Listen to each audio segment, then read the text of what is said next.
Hola mis queridas amigas. Mi nombre es Doña Carmen y hoy quiero contarles una historia sobre una abuela que una vez me habló de su propia abuela. Una historia que cambió para siempre la manera en que veo el amor, la fuerza y la familia. Toqué la puerta de su casa con el mismo temor que yo tenía cuando era niña. Era una costumbre tonta, lo sé, pero me sentía ridícula.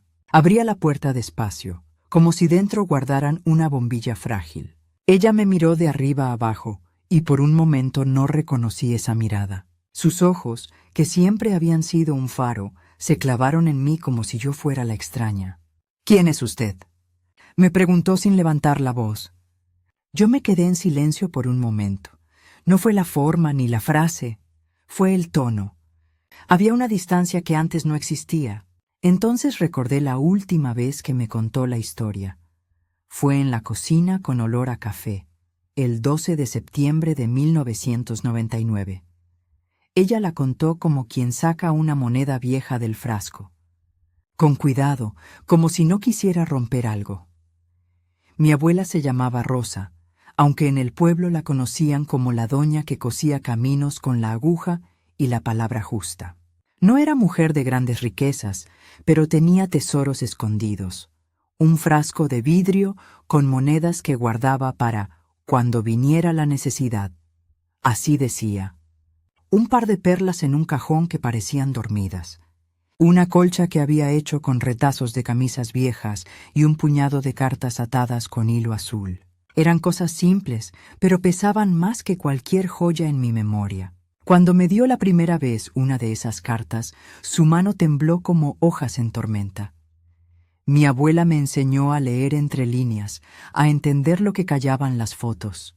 «Mira, Carmencita», me decía, «los papeles no mienten si los escuchas con paciencia». Fue ella quien me enseñó que la dignidad no se compra, se cose. Y fue ella, también, quien un día me contó cómo sus nietos, los hijos de sus hijos, se habían reído en su mesa y la habían llamado inútil.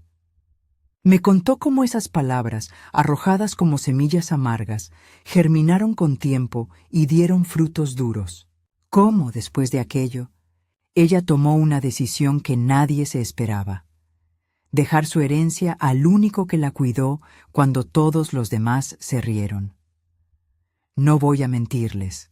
Desde la primera vez que la escuché, sentí rabia. No por ella, por la injusticia. ¿Cómo puede la sangre enumerar a una abuela como si fuera un objeto viejo? ¿Cómo puede un nieto, que la vio dar el primer pañuelo y desvelarse por su primera fiebre, llamarla inútil? Mi abuela me contó la escena con la calma punzante de quien repasa una herida para entenderla. Fue en una Navidad, dijo. Era 24 de diciembre de 1987. Todos en la mesa, la abuela con su taza de loza agrietada y su delantal. Yo, sentada a su lado, traté de que comiera. Fueron mis propios nietos los que se rieron. No olvides eso, Carmencita. A veces, el desprecio viene en la forma de una carcajada familiar. Cuando lo narró, yo tenía 12 años y no comprendía todavía la gravedad de esa risa. Ahora, con mis propios nietos a mi lado y arrugas nuevas, veo la escena como se ve un río después de la lluvia, con todo el barro en movimiento. Mi abuela me contó que aquel día, una prima, doña Lucha, comentó que la abuela ya no servía para trabajar la cocina. Uno de los nietos dijo en voz alta que la abuela estaba lenta, que no sabía ni hacer la sopa. Alguien soltó una carcajada que era más un sello que una risa. Fue una sucesión de pequeñas crueldades, ninguna de ellas sola letal, pero juntas hicieron un daño que no se borra con un perdón vacilante. Mi abuela no se fue ese día. Se quedó en la mesa, como se quedan las cosas que no tienen otro lugar a donde ir. Después, en la noche, me llamó por tenerme confianza y me dijo, «Carmencita, hay que aprender a proteger lo que nos queda». Esa frase se quedó en mí como aroma de pan recién hecho, sencilla, esencial. Su vida fue una lucha silenciosa. Recogía manteca de los platos, remendaba los calcetines de todos y hacía leña cuando había que calentar la casa. Pero su orgullo era más grande que su necesidad. Esa mezcla, orgullo y hambre, la modeló. Les confieso algo.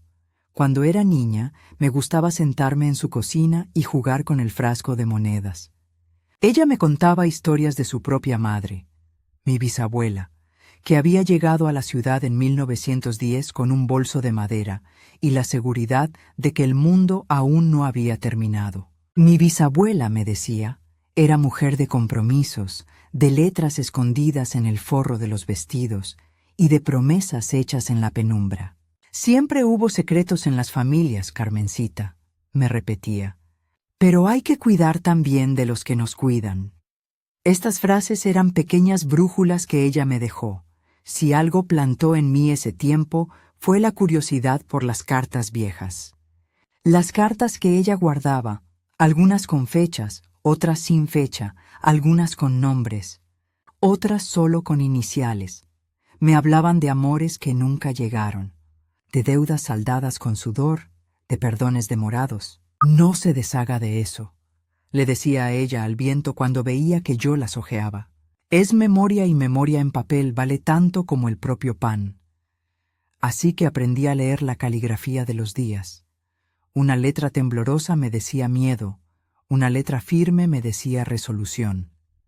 Y había una carta, una sola, que mi abuela sacaba de vez en cuando, la besaba y la volvía a guardar sin permitirme verla. Esa, me decía, es para cuando llegues a saber por qué las manos se cierran o se abren. Mi abuela vivía modestamente, sí, pero con un orgullo que parecía herencia genética. La casa olía a café, a detergente y a flores secas. Tenía una taza agrietada que yo recuerdo con cariño, la taza de loza blanca con una línea azul que parecía un río. Esa taza la acompañó en las peleas con la pobreza y en los triunfos pequeños. El primer peso ahorrado, la primera vacuna de un nieto, la primera vez que su nieto mayor dijo «gracias». Ella llamaba a esas pequeñas victorias los milagros de todos los días. Nunca fue mujer de lujos, pero su dignidad estaba adornada con perlas diminutas, una mirada que no dejaba humillarla, una palabra que defendía al más débil, una receta que se rehusaba a olvidar. En la casa había también una colcha hecha por ella misma, con retazos que venían de camisas de marido y de faldas viejas. Cada retazo tenía una historia. La tela con los botones rotos venía de una camisa que sirvió en la boda de su hija. Un pedazo de tela floreada recordaba un vestido con el que bailó bajo la lluvia en 1947. La colcha era un mapa de la familia y, en cada costura, había un nombre, un gesto. «La colcha me ayuda a resistir», me dijo una vez, «porque cuando todo tiembla, la uno y la tiendo, y así todo parece más fuerte». Pequeñas moralejas, cortitas y potentes. Un día, no sé si fue por la risa esa en Navidad o por el cansancio de tantos desaires, mi abuela decidió que ya no podía soportar la indiferencia de quienes la rodeaban. Fue un proceso lento. Primero un silencio. Luego una consulta con un abogado que costó 200 pesos, lo recuerdo porque yo le apoyé esas monedas. Y después la elaboración de un testamento firmado el 5 de marzo de 2013, en el que ella, con letra firme, dejaba detalladamente lo poco que tenía. «A la señora Rosa, sus bienes», decía el documento con lenguaje legal que parecía una especie de justicia al final del túnel. No era mucho. El frasco de monedas, las perlas, la colcha, la casa y una cuenta de ahorro donde figuraban 20,000 pesos acumulados por años de remiendos y trabajo. Guardaba ese testamento en un sobre amarillo, escrito con tinta negra, y pedía que no se tocara hasta su muerte. «Que se abra cuando yo ya no esté», repetía. Era un pedido sencillo, casi una promesa. Lo que uno siembra no se quita con una carcajada. Pero los hilos de la familia se enredan con facilidad. Los rumores empezaron a correr antes de que ella muriera, que si había otra voluntad, que si la colcha valía más que la casa, que si esos 20,000 pesos eran suficientes para viajes. La gente dice cosas para llenar el vacío. Algunos lo hacen por necesidad, otros por costumbre. Lo que nadie sospechaba, y aquí empieza lo que mi abuela me contó con voz baja y un brillo raro en los ojos, era que en su testamento había una cláusula pequeña, casi como un susurro entre líneas. Si en la vida postrera de la señora Rosa alguien demuestra con hechos el cuidado, la compañía y el cariño constantes, recibirá el 100% de los bienes. Aquella frase, puesta en papeles oficiales, era la manera en que ella había querido premiar la ternura real cuando la sangre fallaba. La cláusula no mencionaba nombres, ni parientes, ni condiciones económicas. Hablaba de cuidado, ese cuidado que no se compra ni se pide en voz alta. Y fue esa cláusula la que encendería después los peores celos y las más frías estrategias. Pequeña justicia que no se ve, pensé entonces. ¿No es curioso que muchas veces la única protección que nos podemos dar sea la que hacemos con palabras y papel? Ella lo entendía así. Si no me respetan en vida, me dijo una tarde, por lo menos que la verdad venga escrita después. Moral pequeña. El papel escucha lo que los labios callan. No voy a omitir los detalles. Después de aquel testamento firmado, mi abuela comenzó a recibir atenciones fingidas. Recuerdos que llegaban envueltos en palabras efusivas. «Abuela, tenemos que verte más», decían, y después se marchaban. Puntualmente, el día que la veían débil, aparecían con envoltorios y consejos. Una hermana que no la visitaba en años llamó desde lejos y dijo que extrañaba su sopa. Un sobrino que vivía en la ciudad llevaba medicinas pero miraba el reloj. Hay gestos con tinta y gestos sin tinta. Unos cuestan y otros solo gastan tiempo. Mi abuela lo notó todo, como el agua nota cada piedra en su cauce. La persona que no fingió fue Miguel, un joven del barrio, vecino, que trabajaba en la panadería. Miguel vino con una carretilla, con paciencia y con manos acostumbradas a entregar calor. No era pariente, era, en el mejor sentido de la palabra, cercano. Él se quedaba en las tardes a barrer, a traer la compra cuando la abuela no podía, le arreglaba el grifo que siempre goteaba, le traía pan fresco y, sobre todo, tenía una manera de mirar que no pedía nada a cambio. Le ayudaba porque me daba sentido, dijo mi abuela, y yo noté que su voz se quebraba en algo así como gratitud y ternura. Miguel no quería heredar nada. Tenía su vida y sus propios sueños, pero con el tiempo se convirtió en la sombra que se ponía donde la luz era escasa. Le leía los sobres de la luz, la acompañaba a la farmacia y, cuando ella estaba sola, hablaban de sus madres, de los recuerdos de infancia y de canciones viejas. Lo que Miguel ofrecía no estaba en billetes, era presencia.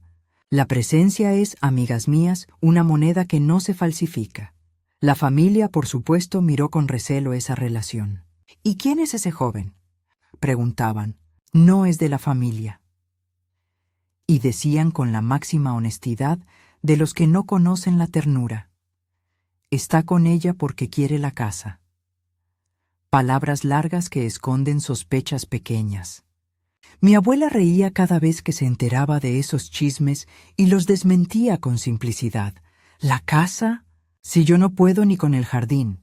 Pero en su interior, según me contó años después, había una mezcla de risa y prudencia. Reía por las habladurías y se cuidaba de las codicias. A partir de aquí, amigas, las cosas empezaron a acelerarse.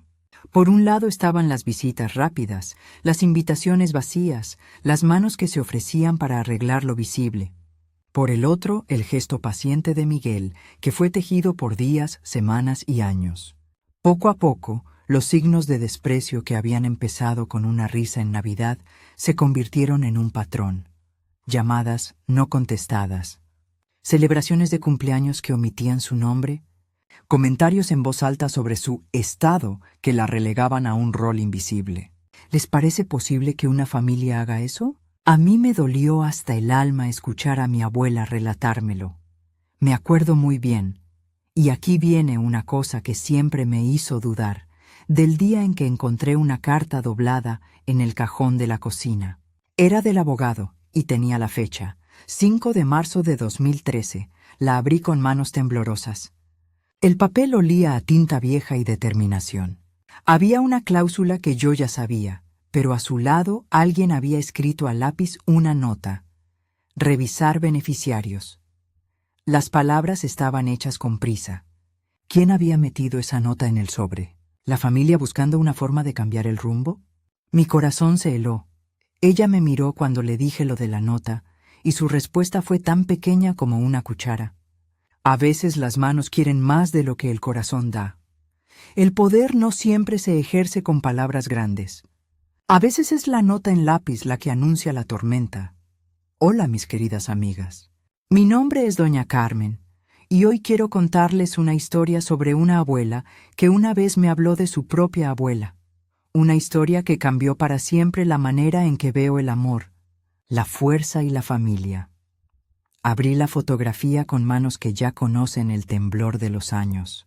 Era una imagen en blanco y negro, las esquinas gastadas por el tiempo.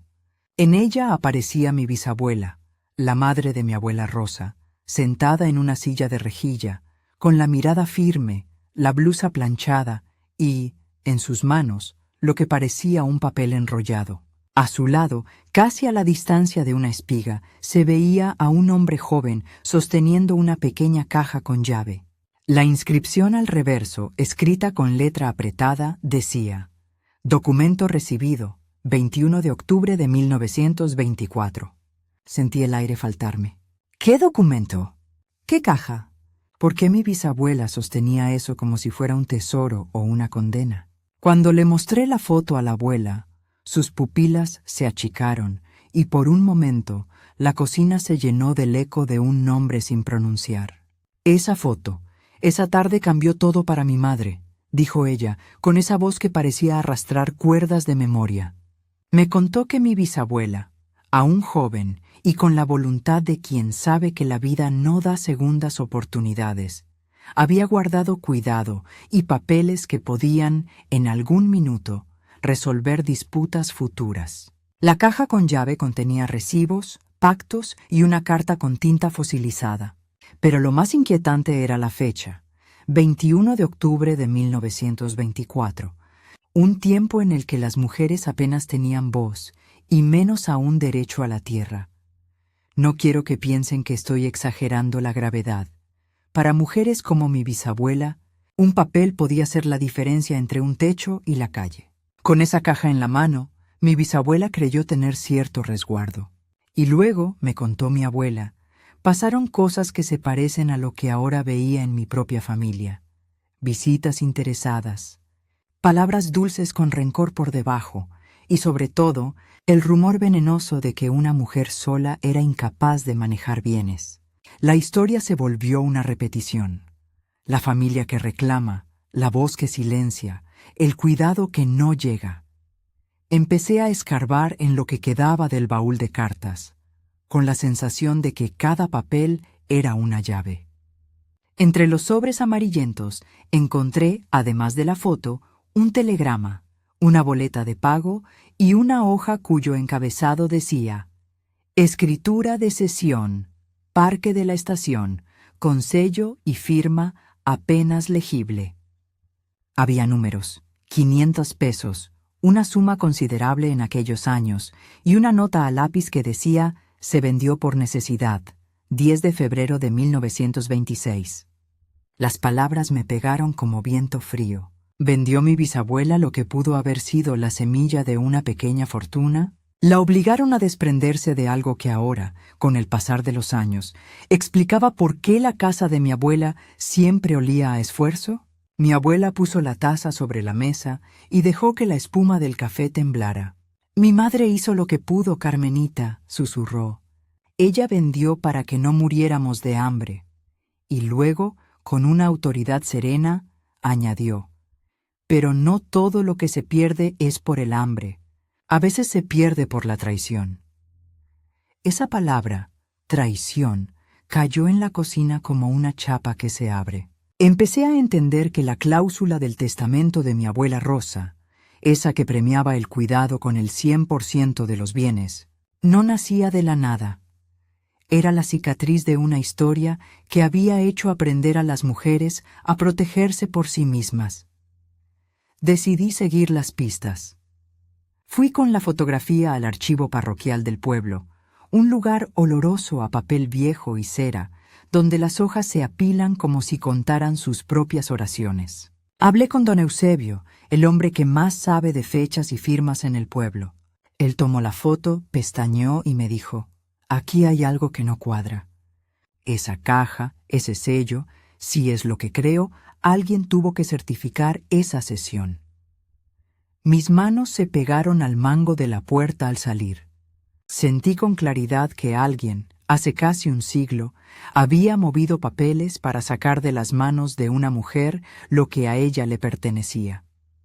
Volví a la casa con la fotografía en la cartera y un rumor en el pecho. Ese mismo día, mientras la abuela dormía la siesta, rebusqué en sus cajones y encontré otra hoja, doblada con precisión. Era la carta a la que mi abuela había besado tantas veces. La letra era de mi bisabuela, y en ella pedía que, si algo le pasaba, se respetara la memoria y se cuidara a quien la cuidara.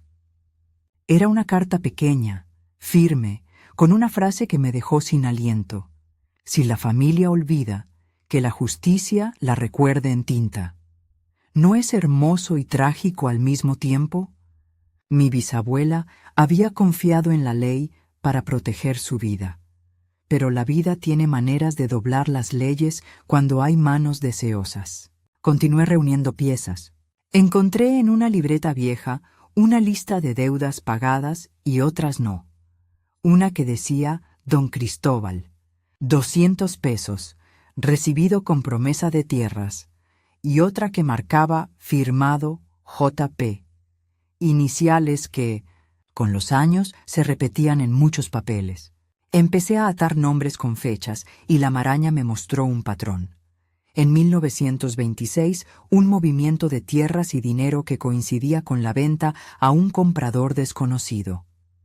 Había mediado un tercero. ¿Fueron presiones? ¿Engaños? Un nudo se me hizo en la garganta. Mientras tanto, en la casa moderna, la familia se movía con la sutileza de quienes creen que todo les pertenece por derecho. Los nietos que se habían reído esperaban, en alguna medida, la ausencia de mi abuela para ponerse manos a la tarea. Empezaron a preguntar por la ubicación del testamento, por su fecha, por papeles que la abuela tenía guardados en un cajón.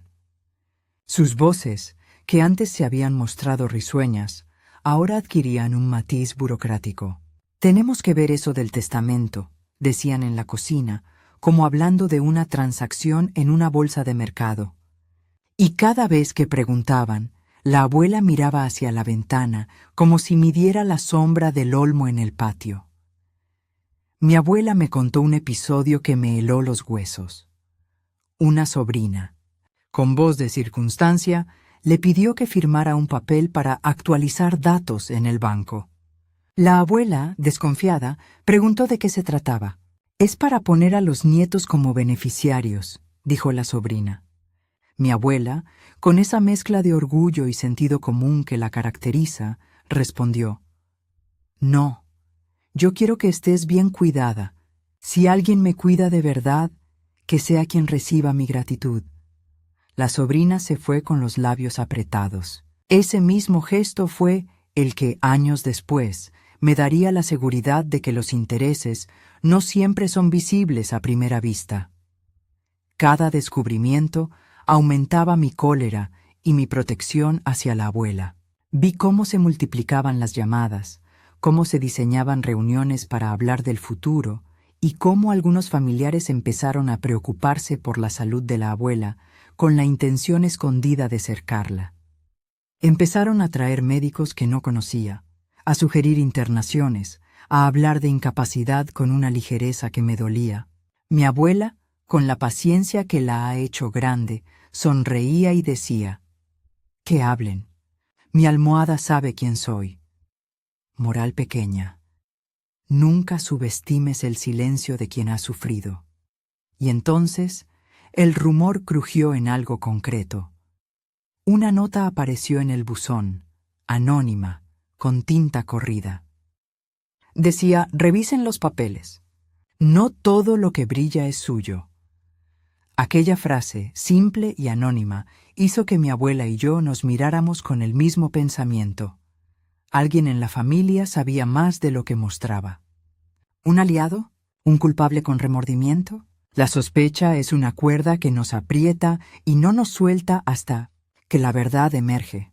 Las noches se hicieron de consultas con el abogado que ya conocíamos por el testamento firmado en 2013. Su despacho olía a cuero y a papel barnizado. Le llevamos las fotos, las cartas y la nota anónima. «Hay algo que aquí no cierra», dijo él sobándose la barba.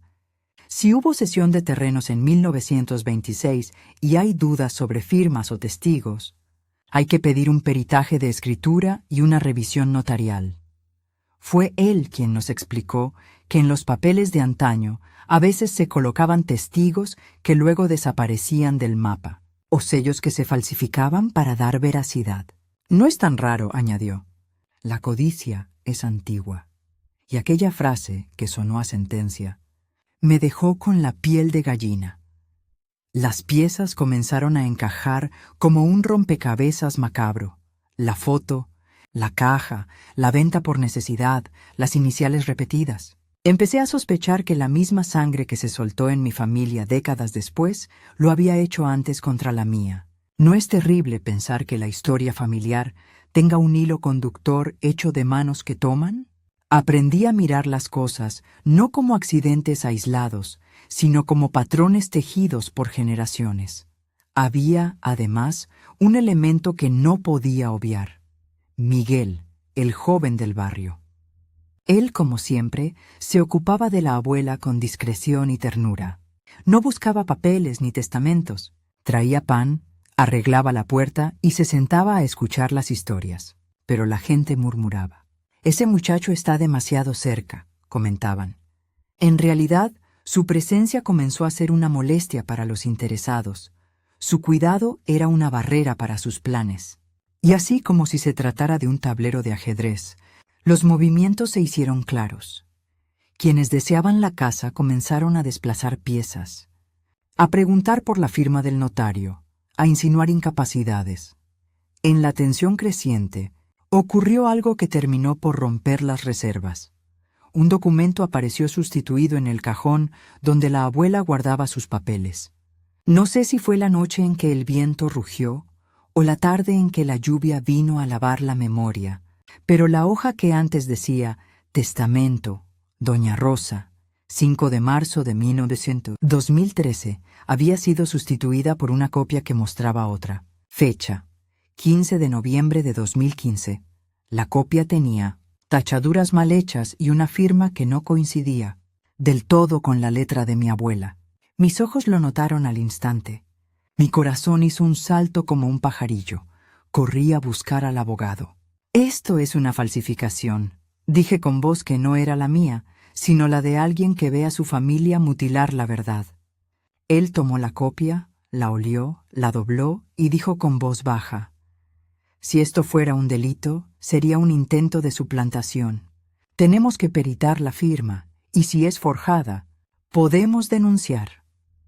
Esa palabra, denuncia, pintó todo de un color que no habíamos querido ver. Ya no era solo cuestión de orgullo. Era una batalla legal. La abuela, siempre tan templada, me miró con ojos claros y dijo: «No quiero que la recuerden por un expediente judicial, Carmen. Quiero que sepan que quien me cuidó fue quien se mereció mi gratitud». Pero ella también tenía una llama en la mirada que antes no había mostrado, la de la mujer que sabe que la verdad debe ponerse en luz. «Si me tocan los papeles, haré que la verdad salga», añadió. Y en esa promesa encontré la fortaleza que ella había guardado durante años. Las noches antes del enfrentamiento fueron de guardias y susurros. Miguel pasó más de una vez por la casa para quedarse en la sala, leyendo el periódico a voz baja, como si con su presencia ya diera seguridad. A veces le veía la barba húmeda por la lluvia, a veces las manos arrugadas por el jabón. Le ofrecí café y no quiso dar mucha explicación. Su silencio era su respeto. A mí, en cambio, se me quería salir el grito por la boca. ¿Cómo pueden reírse de alguien que dio todo? Pero la abuela me apretaba la mano y me decía, paciencia, que la paciencia también es estrategia. En el día señalado, fuimos al notario con la copia y con el original que tenía el abogado. El original era el que habíamos guardado en la caja de seguridad del banco, por si acaso. La sala olía a maderas y a la frialdad de la ley. La familia entró en tropel, con sus papeles, sus preguntas y sus sonrisas calculadas. Cuando el notario sacó las 2 hojas y las puso sobre la mesa, la habitación pareció quedarse sin aire. Compararon trazo por trazo, sello por sello. El perito grafológico, un hombre con lentes gruesos, dijo palabras que aún escucho en noches de insomnio. Hay incongruencias. La inclinación de la letra no coincide. Hay presión en lugares que la escritura original no exhibe. Su explicación fue técnica, pero su conclusión fue clara. La copia había sido alterada. En el silencio que siguió, algunos rostros se tornaron pálidos. Otros se cubrieron con una capa de impasibilidad. Hubo quien murmuró, «Debe ser un error». Y hubo quien, con más frialdad, preguntó, «Entonces, ¿qué quiere mi tía abuela? ¿Que el muchacho se quede con todo?» La palabra todo retumbó como una campana. La abuela, sentada con su delantal, miró fijamente a los nietos que se habían reído y les dijo con una calma que dolía, «No es todo. Es lo que tengo, y daré a quien me cuidó». ¿Eso les parece tan malo? En ese instante, alguien pidió hablar en voz baja al oído del notario. No puedo dejar de decir que, al asomarme a esa conversación, vi el inicio del truco final, documentos que desaparecían y promesas que se hacían en la penumbra. Una mano tocó el sobre donde estaba la copia y otra, más temerosa, trató de sujetar al notario. Fue en ese momento cuando escuché la palabra que ningún corazón quiere oír: incapacidad. Dijeron que la abuela no estaba en condiciones de entender las consecuencias de su voluntad, que necesitaba un curador, que su testamento debía ser revisado por un juez. Y así, en un gesto que olía a estrategia, intentaron neutralizar a la mujer que había ejercido su última palabra con tinta. Fueron minutos que se sintieron como horas. El abogado se puso en pie y dijo con voz firme que no había indicios de incapacidad, que la abuela había firmado libremente y que su voluntad debía respetarse. Se abrió una discusión acalorada, con voces que subían y bajaban, como un mar que golpea las rocas. Miguel permanecía callado, pero la abuela lo miraba con una expresión que yo nunca vi en ella, una mezcla de gratitud y desafío. «Si llegamos a judicializar esto», dijo el abogado, «tendremos que presentar pruebas, testigos, peritajes, pero también habrá...» Y se quedó en silencio, midiendo el costo. Mi corazón latía y la memoria de mi bisabuela volvió como un fantasma en la sala. Aquella mujer que luchó para conservar lo poco que tenía, que confió en papeles y que perdió por manos que no dudaron en aprovechar la necesidad. La historia se repetía y, en ese instante, supe que no permitiría que la sombra de la codicia se tragara a mi abuela sin pelear. La abuela, por su parte, tenía una calma que no era pasiva. Era la calma del que ha decidido lucir su verdad. Y entonces, amigas, ocurrió lo que nunca imaginé. Alguien, con una voz que tembló pero no se rompió, se puso de pie y dijo que tenía algo que mostrar. Sacó una hoja doblada y con manos que se notaban firmes la puso sobre la mesa. Era un papel con sello antiguo, la copia de la caja de 1924. La foto, el documento, la caja con llave, todo aquello que yo había empezado a atar, de pronto apareció ante la familia. La hoja llevaba la firma de mi bisabuela y una nota que decía: «Testimonio público. Ningún familiar usaría mi necesidad para despojarme». El papel tenía la fecha y el sello de un banco antiguo. Silencio. La palabra testimonio pendía en el aire como una sentencia. Algunos miraron con incredulidad, otros con rabia. Yo vi a mi abuela sonreír por primera vez en horas. Era una sonrisa pequeña, de triunfo manso. Miguel apretó mi mano, y sin buscar protagonismo, dejó que la luz del papel hiciera su justicia. Parecía que por fin la verdad se abría paso. Hola, mis queridas amigas. Mi nombre es Doña Carmen, y hoy quiero contarles una historia sobre una abuela que una vez me habló de su propia abuela. Una historia que cambió para siempre la manera en que veo el amor, la fuerza y la familia. Cuando el notario dijo por teléfono, tenemos un problema mayor, la sala se encogió como si la madera misma escuchara y guardara el secreto. Recuerdo el sonido, una voz que se apaga, un papel que se arruga, la respiración de la abuela que buscaba ancla en mis manos. El notario colgó y con gesto serio volvió a poner las 2 hojas frente a todos. La original, la copia forjada y el papel del siglo pasado con el sello del banco. Hay un expediente en la comisaría, anunció. Anoche alguien dejó material que prueba gestión fraudulenta en varias escrituras. La fiscalía ha abierto una investigación. Fue una frase breve, pero como todas las frases importantes, cambió el mapa. Por un momento pensé en la bisabuela. En aquella foto de 21 de octubre de 1924, pensé en las manos que vendieron por necesidad, en la caja con llave que guardó recibos y promesas. Pensé en mi abuela Rosa, sentada siempre con la taza agrietada y la colcha sobre las rodillas, y en Miguel, con sus manos llenas de pan y paciencia. La verdad se estaba armando, capítulo por capítulo, y yo me sentí como quien lee la última página de un libro esperando que el final sea justo. Las investigaciones comenzaron esa misma tarde. La fiscalía pidió los peritajes grafológicos, las actas notariales, los movimientos bancarios y las fotografías antiguas que habíamos encontrado. Se abrió el expediente número 2016-482. Recuerdo ese número porque me lo repetían como quien recita una oración. Trajeron además una grabación de audio. Alguien había registrado una conversación en la que 2 primos hablaban de habilitar un documento y cambiar fechas para agilizar la herencia. Escucharlo fue como clavar un tenedor en el corazón. ¿Cómo puede una familia planear la traición como quien planea una comida? En la fiscalía, la abuela habló con la serenidad de quien no necesita demostrar su valor. Su voz tembló solo una vez, cuando relató la Navidad de 1987 en la que fueron a reírse de ella y llamarla inútil. Dijo que no quería venganza, que lo que deseaba era que la verdad se conociera y se respetara su voluntad.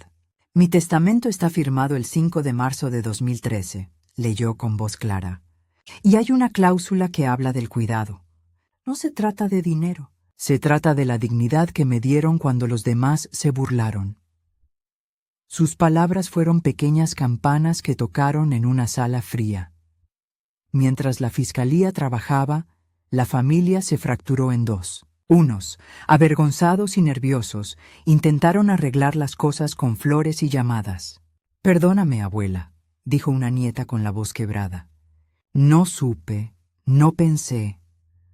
La abuela la miró y después de un silencio largo le respondió: «Si has de pedir perdón, hazlo con actos. Ven a sentarte, a cocinar conmigo. La palabra sola no basta».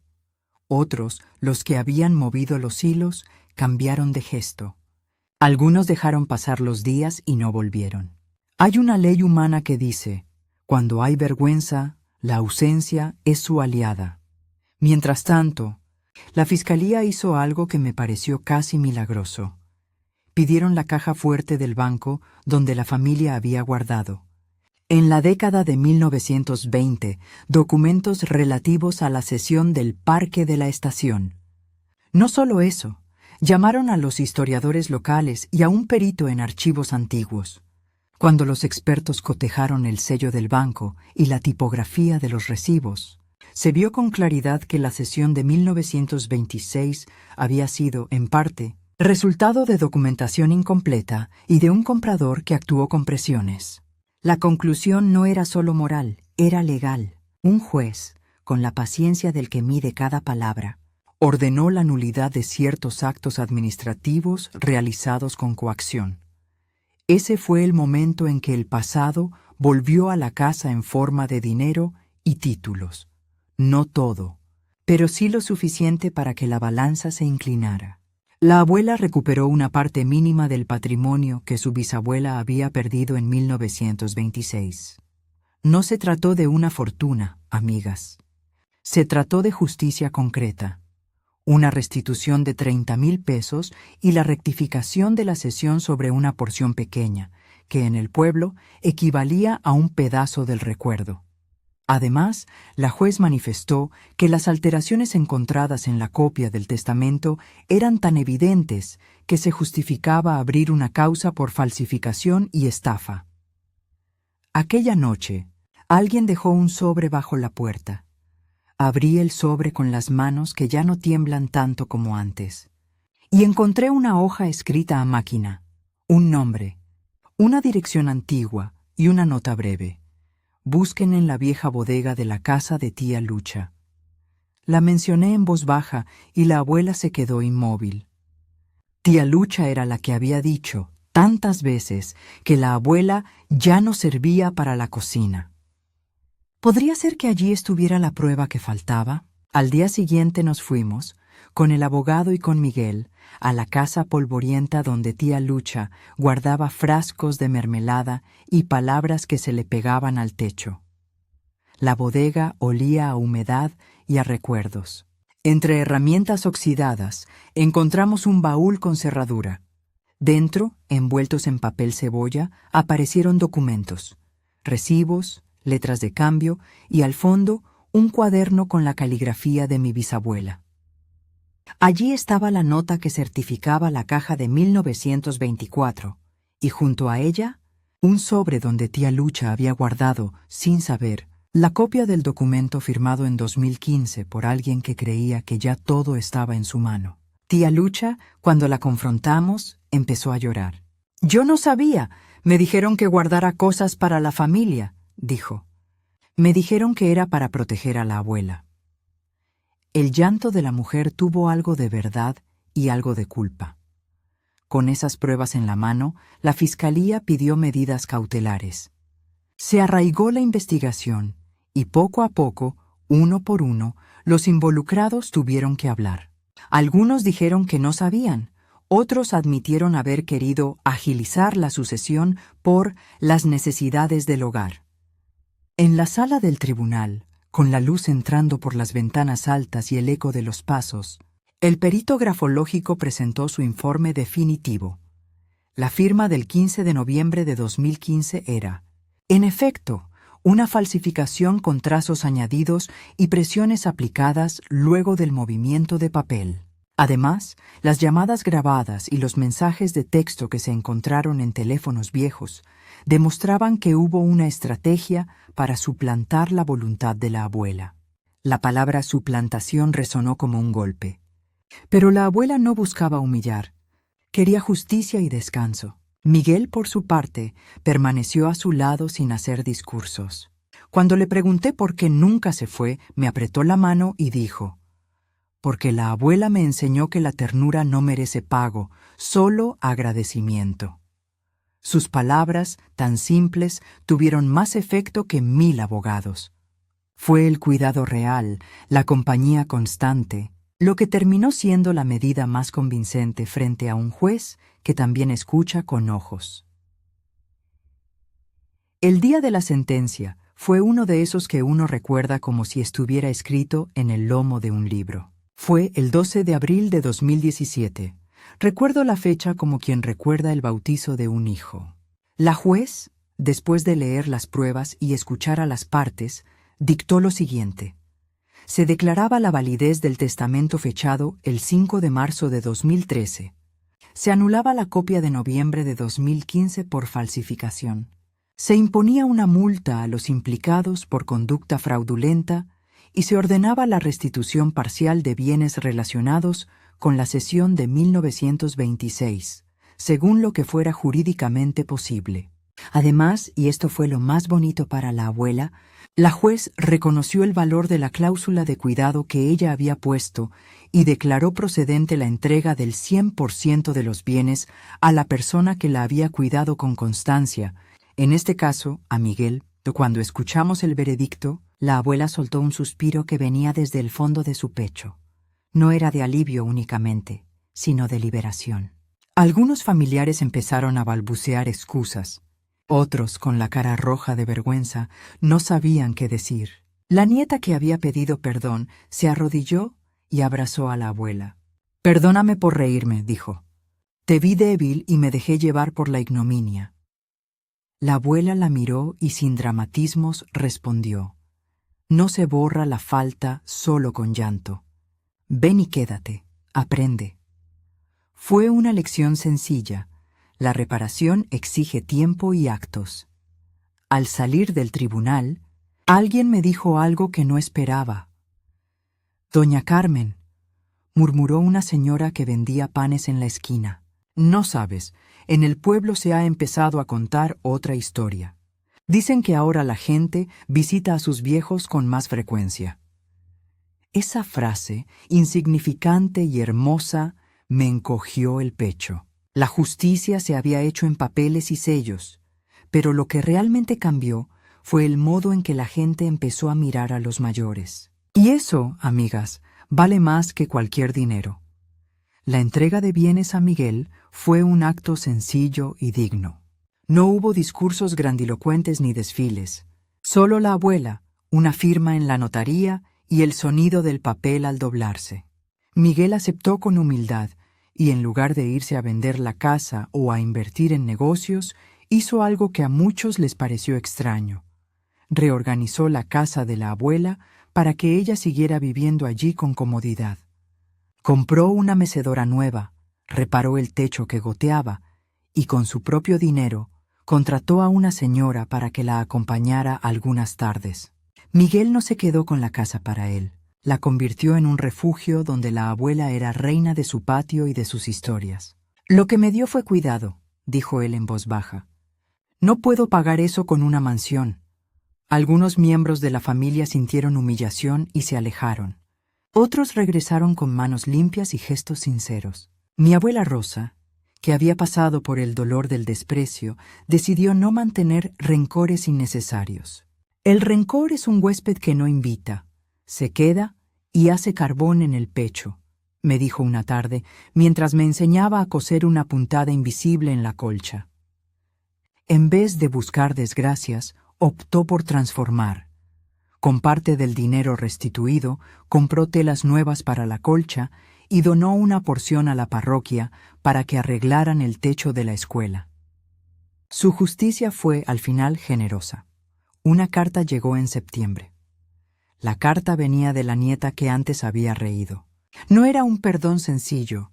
Era un paquete, unas fotos antiguas, una receta de sopa que la abuela había olvidado y un billete de 2,000 pesos con una nota. «Para la colcha, abuela». La abuela la recibió, la miró y dijo: «¿Ves? A veces la ternura despierta tarde, pero despierta». Y la nieta, que ahora venía a ayudar sin pedir nada, se quedó a cocinar. La familia no se recompuso como si nada hubiera pasado, pero sí aprendió a andar con pasos más cuidadosos. Yo, que había acompañado todo el proceso, aprendí también. Aprendí que las palabras inútil se dicen como quien tira una piedra, pero que la piedra a veces regresa con una lluvia que limpia. Aprendí que la dignidad puede escribirse en un papel, pero también puede ganarse cada día con una taza de café y una visita. Aprendí que las historias de nuestras abuelas no son cuentos de viejos sino mapas para vivir. La abuela vivió sus últimos años con una paz que no le habían dado las carcajadas de la mesa vieja. Ya no era invisible. Sus nietos la visitaban, algunos por vergüenza, otros por cariño recuperado, y algunos por curiosidad. Miguel la cuidó hasta el final con la misma paciencia con la que había llevado panes calientes a su puerta.